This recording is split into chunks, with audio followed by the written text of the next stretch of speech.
Hey all, here OS Reviews. In this video, we're taking a quick look at the WooAsk Transbuds A8. These are a pair of pretty interesting AI translation buds, so you can be wearing one, give the other one to a second person, and have almost real-time translation. It has offline language support as well, so you don't have to be connected to the internet. And more interestingly, it claims to feature ChatGPT support, so you can even use it to ask questions, and it has a smart voice assistant that responds and answers back at you. I think part of that concept is a little bit reminiscent of other AI-powered wearables and micro gadgets that have been popping up recently, including the Rabbit R1, for example, Eco Active Buds, which are these TWS wireless buds that also have a display and, again, ChatGPT support.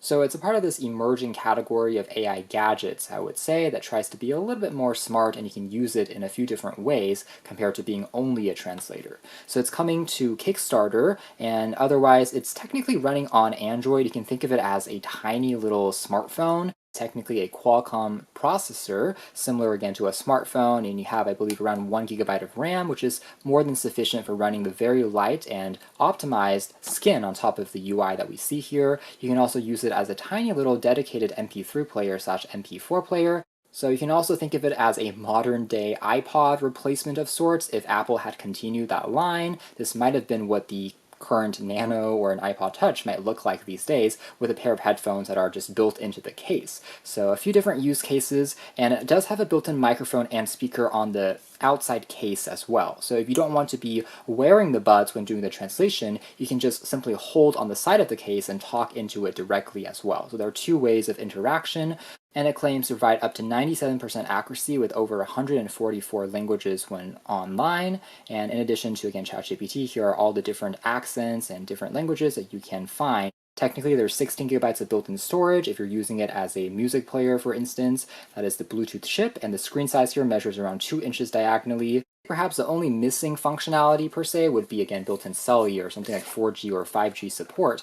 Would have been nice as another alternative to Wi-Fi if you did want to be online for using functions like the AI assistant via ChatGPT. But that is what it is, perhaps in a next generation revision. Now inside here we have just the unit itself. There is a quick user guide and just a simple USB Type-C cable for charging the battery case. It takes about just an hour and a half to fully charge up, since the cell in here is on the smaller side.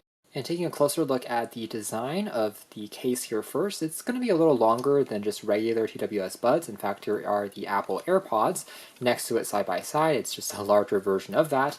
That being said, it is still going to be significantly smaller compared to most typical phones these days. That stretches north of 6 inches. On the rear, we have the metal hinge, and there's also going to be the speaker built on into the case at 2 watts. So you can use the buttons built onto the side, A and B, which will correspond to the two languages that you're trying to translate between with the case directly if you don't want to wear the buds. And on the other side, there's just going to be a volume rocker as well as a power key for the display on the front, and also there's a USB Type-C port for charging on the very bottom. The door here, by the way, is held into place magnetically and feels pretty stable, and the buds won't really fall out once you pop it open.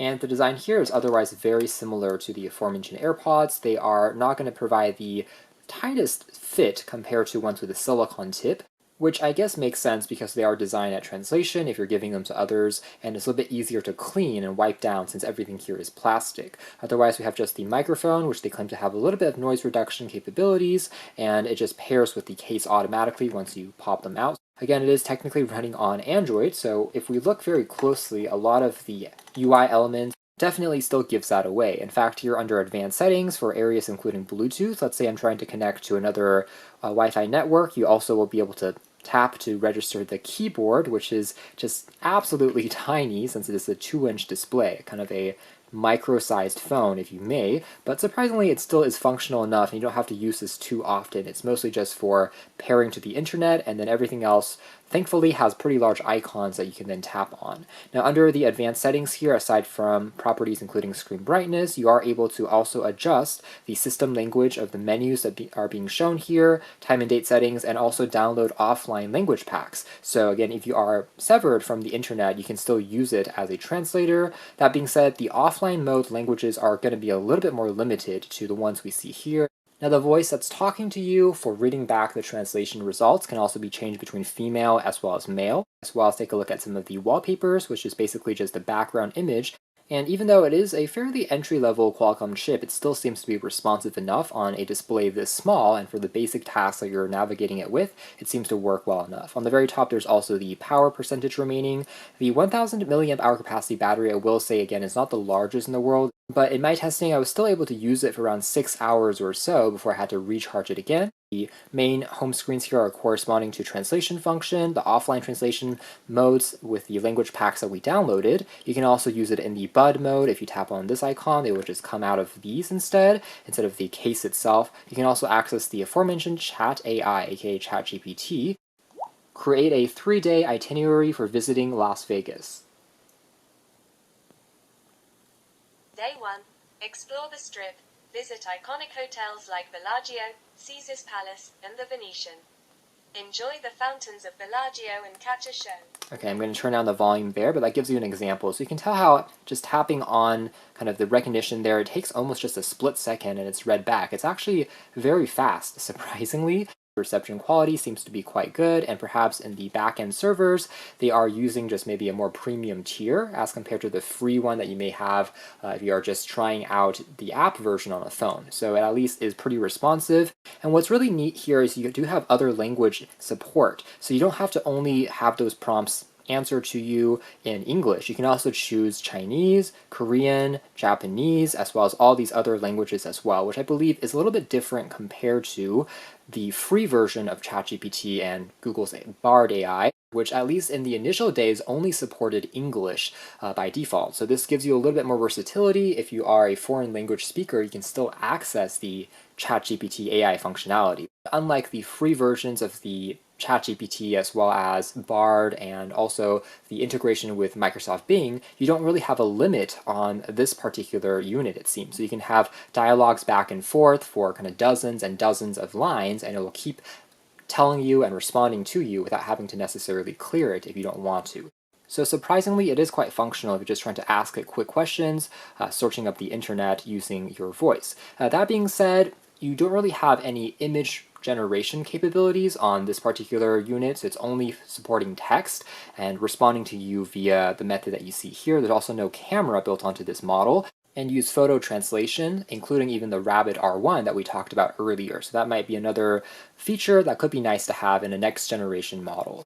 Now the next menu over here will access some media playback functions if you're using it as a DAP, digital audio player, or an MP3 player. So you can tap on here, and the UI is very simple but still responsive enough. You can tap on play, the vinyl record there will start to spin. If you have cover art information, it'll also be displayed. Track information can also be skipped back and forth.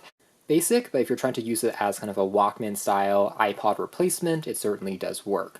Now here's also a basic video player as well, which is honestly a little bit ridiculous because the screen size is so small, but at least it is a slightly better experience if you're turning it horizontally. It doesn't have an accelerometer though, so you have to press on the button up top, but this gives you an idea of what it's like. It kind of takes me back to the days of something like an iPod Nano, so it feels quite nostalgic. Obviously, it's not going to compare to the cinematic experience we have on most modern-day smartphones, but still quite cute. And again, if you are trying to load back any MP4s, it can play it back on here. You also have a built-in voice recorder as well, which is quite convenient, so that will be stored onto the 16 gigabytes of built-in storage. They can also transfer out using just a USB Type-C cable onto your computer, so for things like memos as well as notes and meetings, you can also capture those and back it up. But that is pretty much it as far as all the built-in apps are concerned. There is no Google Play Store, but of course you can try to sideload APKs if you want to, although again, it's not really recommended, primarily just for the main tasks that are shown here, media playback,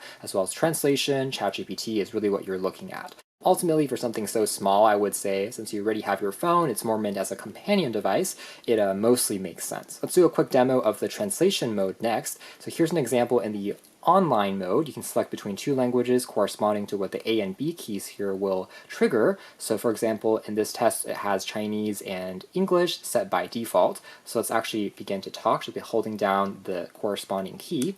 This is a test of the translation capabilities, currently talking in English. How do I sound? 我听起来怎么样？您能听？ Pretty easy to use and actually quite fast, really just a split second or so, and fairly well optimized there from a software perspective. And they claim that in the online mode, they're connecting it to various servers including Google Translate, Microsoft Translate, so on and so forth, depending on the region you're in and also what language might be performing a little bit better using different services. It tries to integrate all of that together in a way that still feels fairly fluid to use. Again, just a split second, and accuracy here is actually quite good, including punctuation, as you can tell. Now I can also long hold in a certain bubble here to add this into my favorites. If it is a certain phrase that you will commonly repeat, you can then more easily access it in the future. Let's do another quick demo here, now turning it over to Spanish. Let's see the result. Here's another test. This time I'm going to use English. Let's see what the results will be in Spanish. Test, test, 1, 2, 3.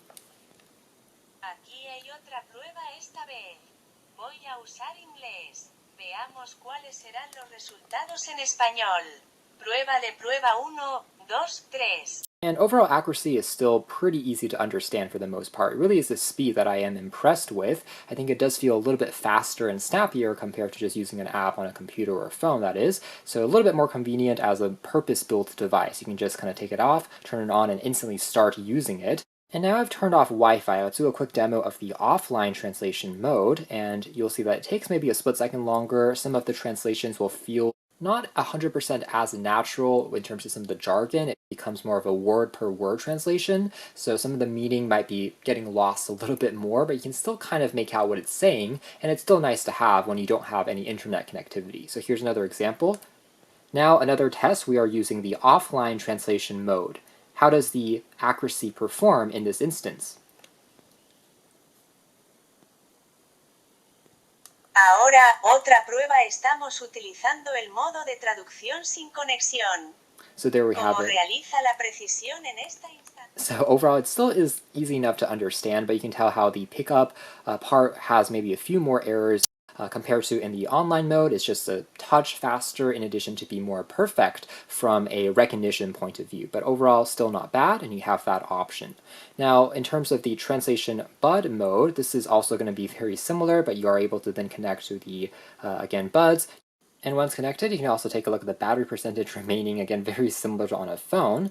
And from here, you're able to translate. The menus are very similar to what we saw from before, the same languages that you have, but now it will be talking through the buds. You can give one to the other person, and the stem here is touch sensitive, just like on regular Apple AirPods. So you can tap on this instead to talk and be able to converse back and forth, still very fast and responsive. The, again, audio quality is also pretty decent, very similar to AirPods. The drivers here at 14 millimeters being a bit larger than average to have a touch more bass as well, and so that might be beneficial if you are using them in the media mode. So for doing things like playing back music, again, you are able to select the buds and have a slightly higher quality experience. Closing notes here being that the display, by the way, is fully laminated as well, so there is no gap between the glass and the screen underneath, meaning that it is pretty clear and easy to read, no viewing angle issues either as an IPS LCD panel, even though it is a little bit on the small side, that is. But that is more or less it as far as our quick hands-on review of the WooAsk Transbuds A8. I have to say that although at first I was a little bit skeptical, I do think that's a fairly neat idea. If you are looking for a translator, this one is kind of taking that concept into a more cohesive package. In addition to providing those translation functionality, you can use it as a mini assistant as well as music playback. You can choose between using the unit directly with a built-in microphone and loudspeaker, or using the buds in a simultaneous real-time translation mode, or for music as well. So it just combines a few different products into one that still is a relatively pocketable and portable device. You can learn more details if you're interested in the links down below, but for now that's been our video. Thanks for watching here at OS Reviews. That again has been the WooAsk Transbuds A8